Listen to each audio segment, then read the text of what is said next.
नमस्कार दोस्तों। लोकसभा चुनाव में इंडिया गठबंधन की अप्रत्याशित जीत के बाद कांग्रेस के हौसले बुलंद हैं और कांग्रेस के हौसले इतने बुलंद हैं कि इस बार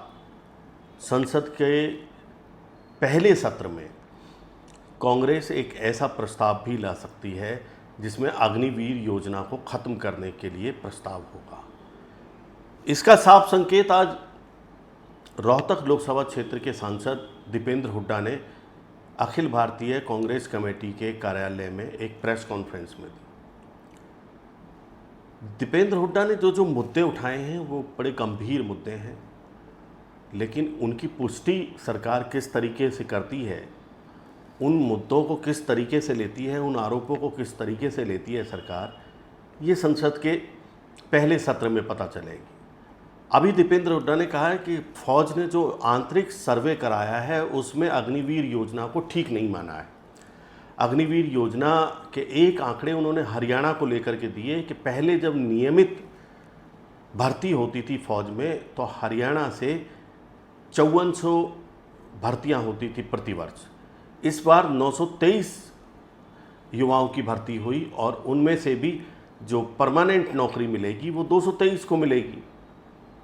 ये आंकड़े तो ठीक हो सकते हैं, लेकिन दीपेंद्र हुड्डा की ये बात सरकार कितनी गंभीरता से लेती है इसको हमें देखना है। दीपेंद्र हुड्डा ने साफ कर दिया कि भाई इस बार कांग्रेस किसी भी सूरत में अग्निवीर योजना को हटवा करके दम लेगी और सरकार यदि इससे पीछे हटेगी तो हरियाणा में जो 3 महीने बाद कांग्रेस की सरकार आ रही है, इस सरकार में अग्निवीर योजना के लाभार्थियों को जो 4 साल की नौकरी करने के बाद आएंगे उनको हरियाणा में सरकार की तरफ से, कांग्रेस सरकार की तरफ से जॉब गारंटी दी जाएगी।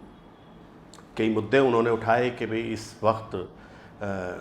फौज में भर्ती के लिए या फौज में भर्ती को लेकर युवाओं में जो जोश, उत्साह और उमंग उत्साह होती थी वो अब ख़त्म हो गया है। कोई सुबह 4 बजे 3 बजे जो गाँवों के पगडंडियों पर अपनी प्रैक्टिस कर रहे होते थे, कोचिंग सेंटर बंद हो गए, वो प्रैक्टिस बंद हो गई युवाओं की।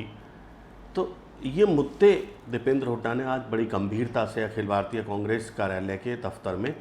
प्रेस कॉन्फ्रेंस में उठाए हैं। आपने देखा होगा कि पिछले 3-4 दिन से तमाम अखबारों में, खबरों में एक बात आ रही है कि फौज का इंटरनल सर्वे सेनाओं में किया गया है जिसमें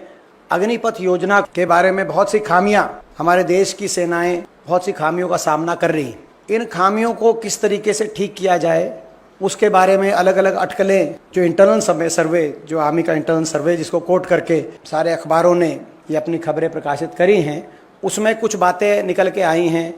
कि जिन कदमों पर मंथन किया जा रहा है कि ऐसे कदम उठाए जाएं कि अग्निपथ योजना की जो खामियां हैं उनको, त्रुटियों कैसे दूर किया जाए, जिसमें उदाहरण के तौर पे कहा जा रहा है कि 4 साल से बढ़ाकर अग्निवीर का टेन्योर 7 साल किया जाएगा या 25% रिटेन करने की बजाय 60 से 70% अग्निवीरों को रिटेन किया जाएगा, या जो ट्रेनिंग पीरियड है वो 24 हफ्ते से बढ़ाकर 37 से 42 हफ्ते किया जाएगा। ये 3 बातें निकल के आ रही हैं खामियों के अलावा कि ये ऐसे कदम उठाए जा सकते हैं, इन पे मंथन हो रहा है। तो सबसे पहले तो भारतीय राष्ट्रीय कांग्रेस स्पष्ट करना चाहती है कि ये स्कीम, अग्निपथ योजना, अग्निवीर भर्ती की योजना पहले दिन से हम कहते रहे हैं कि पूर्णतः ये योजना ना देश हित में है, ना देश की फौज के हित में है, ना देश के नौजवान के हित में है, ना देश की सुरक्षा के हित में। और हमारी पहले दिन से मांग रही है कि इस योजना को रोका जाए और फौज की पक्की भर्ती दोबारा से शुरू करी जाए। और ये जो पार्शल रोल बैक की जो ये बातें आ रही हैं मीडिया में, हम इस तरह के अगर कोई सुझाव आ रहे हैं तो हम उनको रिजेक्ट करते हैं। सरकार इस योजना की खामियों को स्वीकार करते हुए अपनी गलती स्वीकारे और पूर्णतः इस योजना को वापस लिया जाए पूरी तरीके से। और पक्की भर्ती जो अग्निपथ योजना 2022 से पहले होती रही देश की फौज में 1947 से लेकर 2022 तक, उस पक्की भर्ती को पूर्ण रूप से दोबारा से शुरू किया जाए। ये आधी अधूरी जो बातें चल रही हैं इनसे काम चलने नहीं वाला। ये एक योजना देश की फौज के लिए बड़ी घातक योजना साबित हुई। ये रिपोर्ट्स बता रही आपने देखा होगा, आपके बहुत से अखबारों ने उन रिपोर्ट्स को प्रकाशित किया है, वो सारी बातें सत्य साबित हुई जिन बातों को लेकर हमने आपके बीच में बार बार इस सरकार को आगाह किया था जब ये योजना सरकार लेके आई थी।